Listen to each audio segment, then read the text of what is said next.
Hi,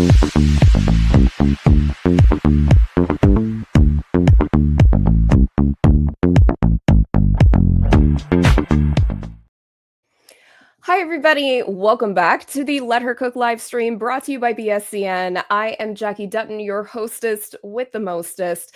And hostess? No, that doesn't end in a T. I'm sorry, hostess. It's another Monday. We are doing some prediction markets here and some general just overview of some news topics that then kind of get related into crypto because it's all a big snake eating itself circle at this point, thanks to platforms like Kalshi and Polymarket. So we're going to talk about a couple fun things today. And as always, this is just like a fun, quick and dirty 30 minutes. And then on Wednesdays at 12 p.m. Eastern, we do a cooking show, an actual cooking show, where I'm thinking this week we do a chicken pot pie, because it's just the perfect weather for that if you are in the Northern Hemisphere. So let me know if you want to absolutely hard left the chicken pot pie suggestion, but otherwise, I think that's what we're going to go for. All right, so let's get started today. First of all, I wanted to talk about some news that happened with a prediction market user and just kind of how this relates to a lot of other issues going on, and one big one in particular. So last week, it came out that there were a couple top rankings that were finally kind of coming out as far as the end of the year was concerned. And these were a lot of bets that were placed for on Kalshi and on Polymarket about the top Google searches. Spotify Wrapped came out last week. So there were a variety of, content things, top ranking things that were finally released by Google, by Spotify, etc. But one thing really stood out in particular, and that is this, that a Google insider was officially exposed on Polymarket. He profited $1 million in a single day betting on the Google search markets. Google accidentally pushed the results early and then removed them, but not before it revealed that this person went 22 out of 23 on his bets and ballooned it to a $3.9 million in open position, potentially a profit. This user, Haiju.eth, says this isn't a lucky streak. He previously made $150K predicting the early release of Gemini, which Google also owns, before the results were out. At this point, it's obvious he's a Google insider milking Polymarket for quick money. It's one of the wildest things I've seen on the platform. So if we go to his correct bets, originally he had his username, it was Alpha Raccoon.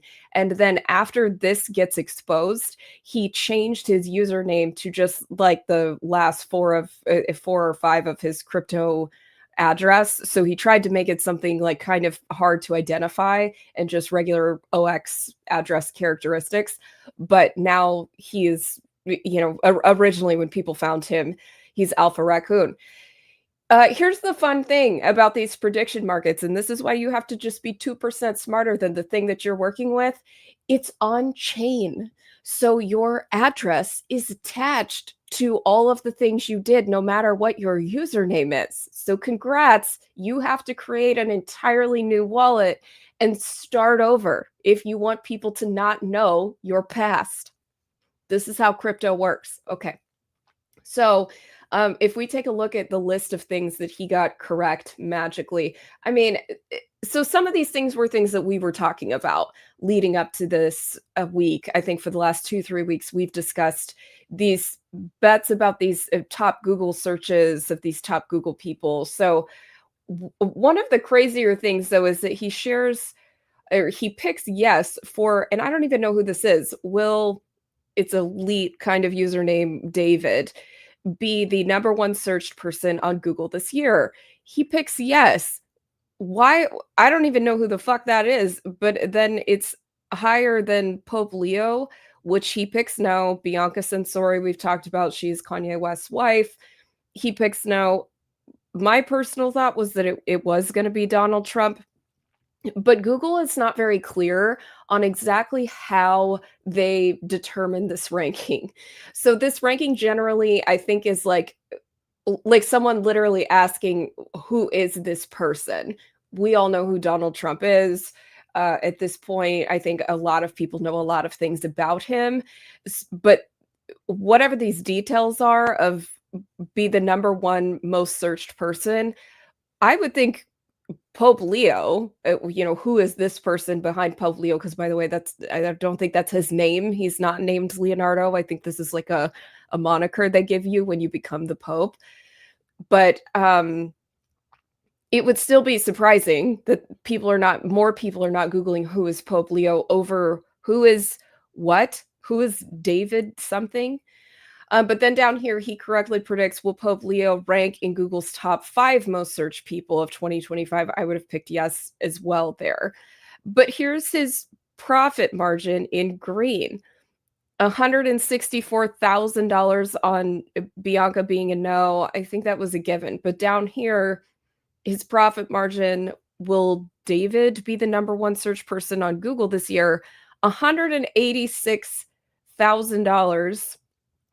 And in total, I think the profit is 197, which means that this person confidently bet over 10 grand on this being the case with such a tiny risk, essentially, because the odds of that happening was so low. Who even thought to list this person in the first place as being an option? Kendrick Lamar also being a yes. I would think in the top 5, I wouldn't understand that. I think did Kendrick Lamar, he was the entertainment at the Super Bowl earlier this year, but really one big game in February, one big public moment, and all of a sudden he's ranking top 5 ahead of Pope Leo, Zohran Mandami. That's another one. I mean, other political figures, other world leaders, people that kind of shot to fame in general. Dude, I don't know. This does scream an insider is obviously, and then someone who is working at Google. So this leads me to my bigger point. Are prediction markets just legalizing insider activity? Because if you do work at Google, if you do work at Spotify, chances are when Spotify Wrapped is dropping, you have access to enough data that will tell you the answers to all of these. And then you have something, unless you are dumb enough to make your username something this identifiable like Alpha Raccoon, you can just, again, start a anonymous crypto address, fund it with some money, and start placing your bets. And there seems to be really no law or legal ramifications for you doing this. And, kind of like we talked about last week with the sports betting and how sports betting is highly regulated state by state, I think federally even, trying to discourage anybody with any kind of sway on the game, for instance, from being able to do that. Anybody from even being able to corrupt someone with a sway on the game, like paying off a ref or a player. That is illegal in this state, in almost every state and federally. And then you have this of just someone who works there and has the cheat code and just has access to all of this information. We punish remember back in the scandal of the Ivy League kids where the parents were cutting all of these quarters and paying people off to either take the test or cheat on the test for them, or fake grades, or fake athletic associations saying that they did crew club when they never did, in order to get them into Ivy League schools ahead of other people who had legitimate resumes that could have gotten them in. But the government ended up stepping in and sending several people, including high-profile celebrities, to jail over this, because you're not allowed to cheat on tests and then go ahead and apply for a college on behalf of your kid and then have them come in and take a spot over someone who really wanted to go there and genuinely worked hard all on their own merit to get there. I don't know if this is necessarily the same argument, because obviously nobody's like working hard on their own merit when it comes to just a simple prediction market, but having the answers to the test and then betting correctly. I mean, going 22 out of 23, that clearly suggests that somebody has insider knowledge.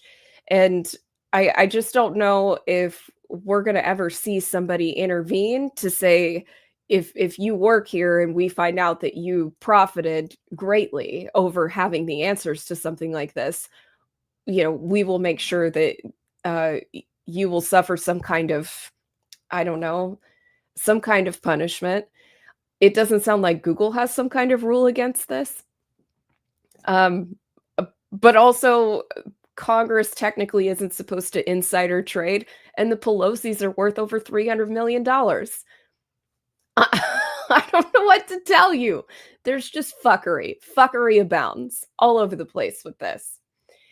One thing, though, that I don't think was any type of insider thing, because I don't know how you could possibly have done this, but a Polymarket trader flipped $12 into nearly $30,000 by correctly predicting 11 straight short-term Bitcoin moves.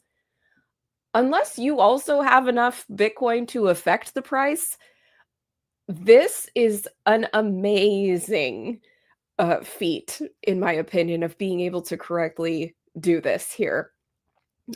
Let's see. They picked Bitcoin up or down in November. They won this bet. They clearly picked up or down. The price of Bitcoin, will it be above 94,000 on a particular day? It looks like they picked no. Let me make this a little bigger here. Bitcoin up or down on November 14th. This is incredible. I would love to know if they're using some kind of technical analysis event, some kind of indicator, some special software, something. They have a username, but I mean, this is fantastic, really. And to turn $12 into 30 grand, pretty amazing. It looks like here they started on November 12th, or with the bet on November 12th, and they wagered $12.40 and just doubled this. This is the rule of compound interest at its finest, except that when you are taking the bet and you are risking the majority of it, it does look like maybe he added to his position a little bit here. And then and then he just uses pure profit to just keep going. Well done. Well done, sir or madam.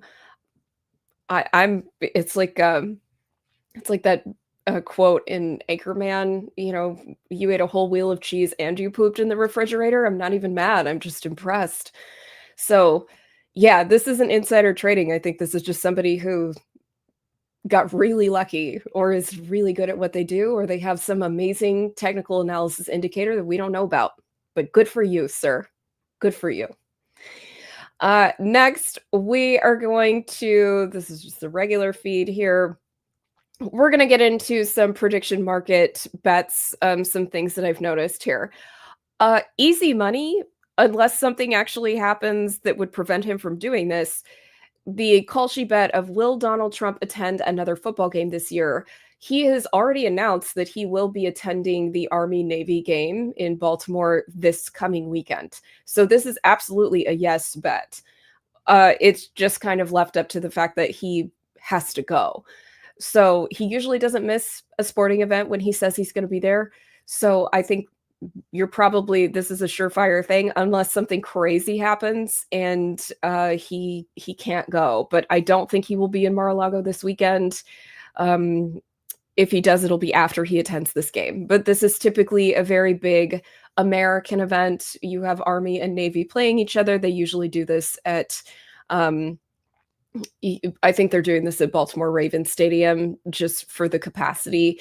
And they usually do this in a bigger arena just because of the lore and the fanfare and everything else that comes with it. So a very big American thing, and the president can typically attend. And yeah, I think that is definitely a yes here. So if you're looking for free money, let's see, if you bet something like $100, you'd win $20 by this weekend. So if you're looking to pay for a latte and a breakfast sandwich, might not be a bad idea. Okay, so the next one I want to talk about here is, will Paramount acquire Warner Brothers?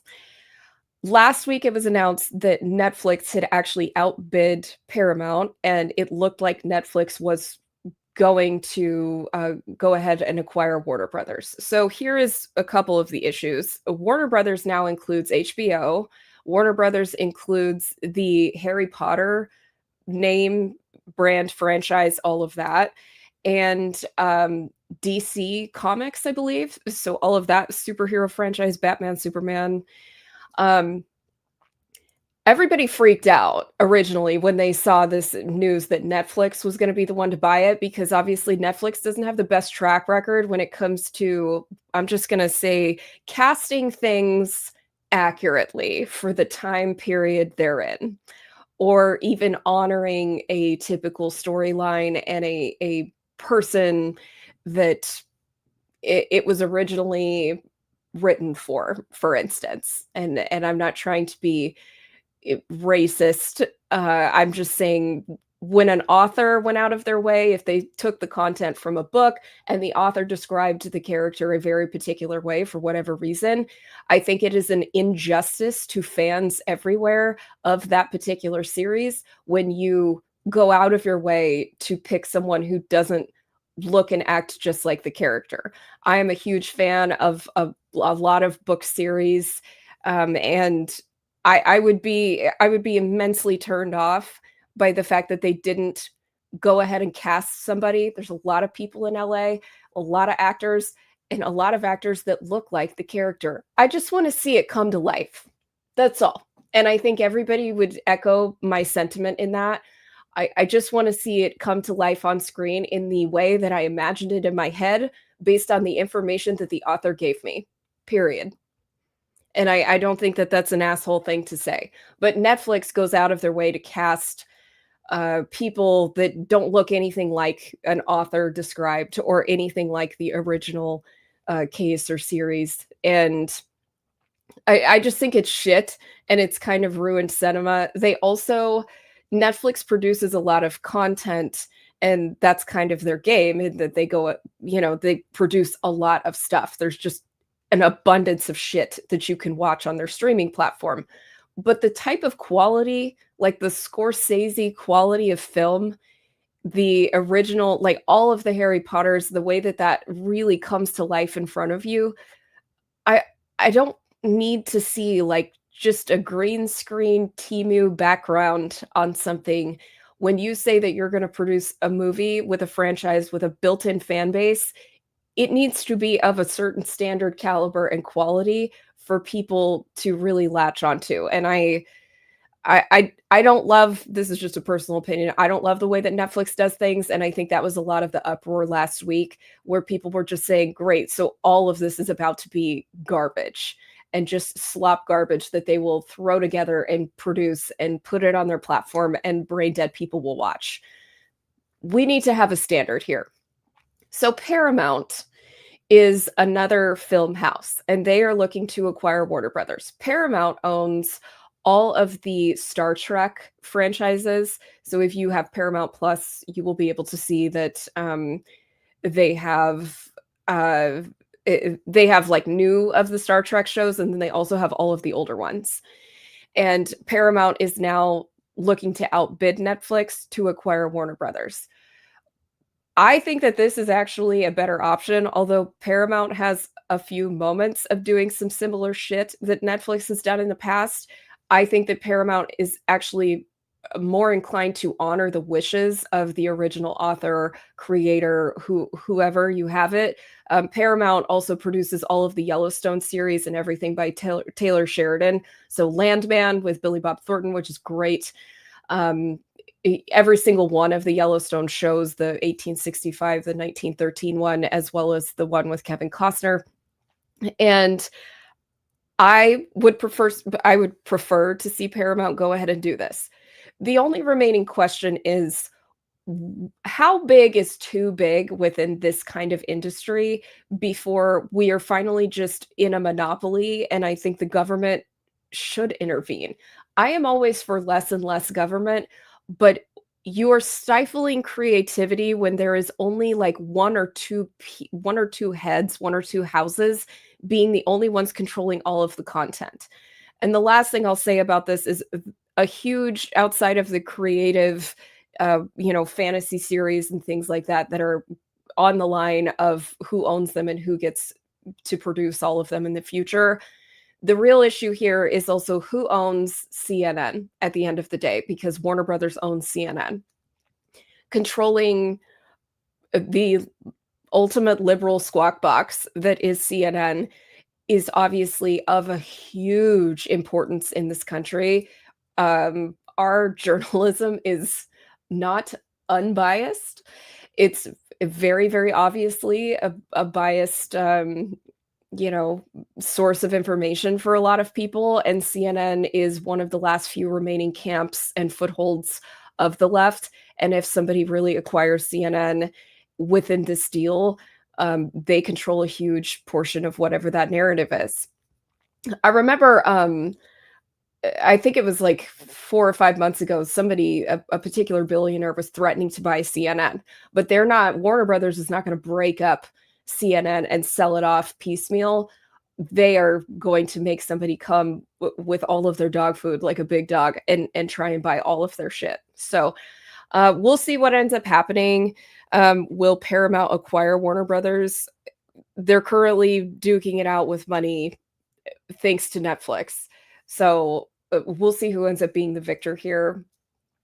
Um, and then I do think that there is some element to this that has to go through some type of government approval, because now you control news stations. It's not just, fantasy, sci-fi, whatever series. This is genuinely threatening the source of information within this country and worldwide.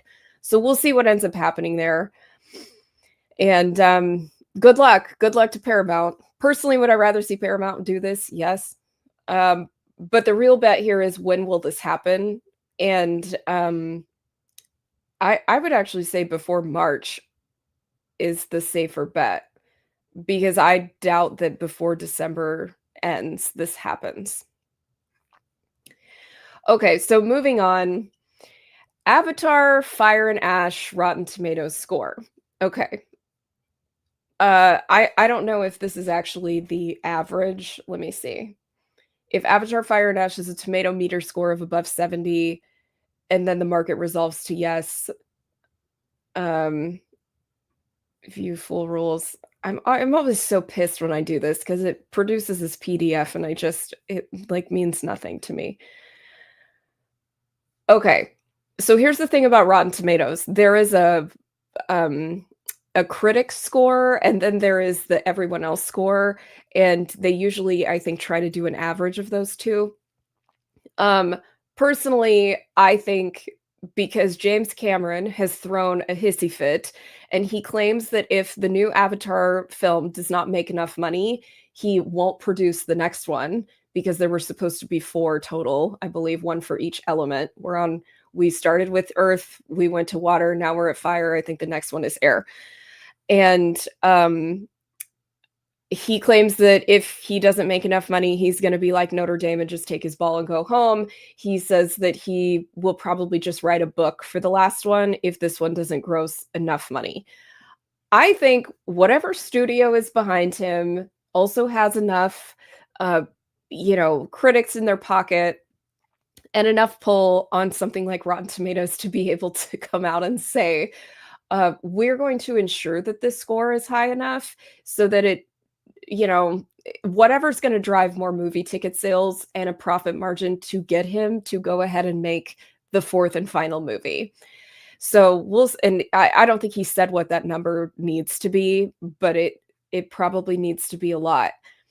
I'm also curious every time I see the rankings of like the highest grossing film. I don't think they usually adjust it for inflation. They just say that like, oh, well, this movie made several billion dollars or whatever it is. I'm like, right, but a movie ticket is $18 on a regular day. Sometimes it's like 22.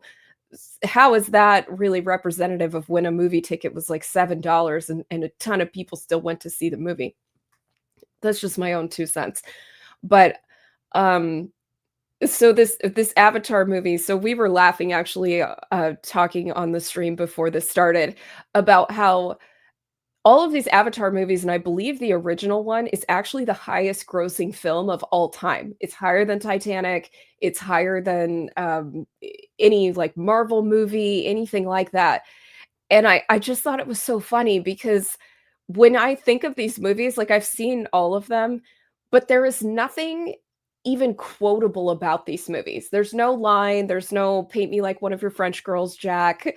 Like I just quoted the, Anchorman movie. Like, there is nothing that solidifies these movies in your brain as, like, this peak moment of like, "Oh, yeah, this is the thing I remember the most about it."